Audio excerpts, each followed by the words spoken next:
The gates and doors were barred, and all the windows fastened down. I spent the night in sleeplessness and rose at every sound, half in hopeless sorrow, half in fear the day would find the soldiers breaking through to drag us all away. And just before the sunrise, I heard something at the wall. The gate began to rattle, and a voice began to call. I hurried to the window and looked down into the street, expecting swords and torches and the sound of soldiers' feet. There was no one there but Mary, so I went down to let her in. John stood there beside me as she told us where she'd been. She said they moved him in the night, and none of us knows where. The stone's been rolled away, and now his body isn't there. We both ran toward the garden, then John ran on ahead.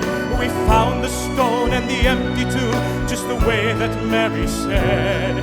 But the winding sheet they'd wrapped him in was just an empty shell. And how or where they'd taken him was more than I could tell.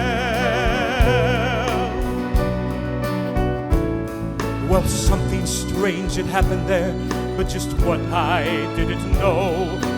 John believed a miracle, but I just turned to go. Circumstance and speculation couldn't lift me very high, 'cause I'd seen them crucify him, and then I saw him die. Back inside the house again, the guilt and anguish came. Everything I promised him just added to my shame.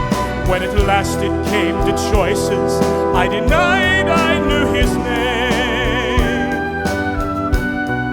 And even if he was alive, it wouldn't be the same.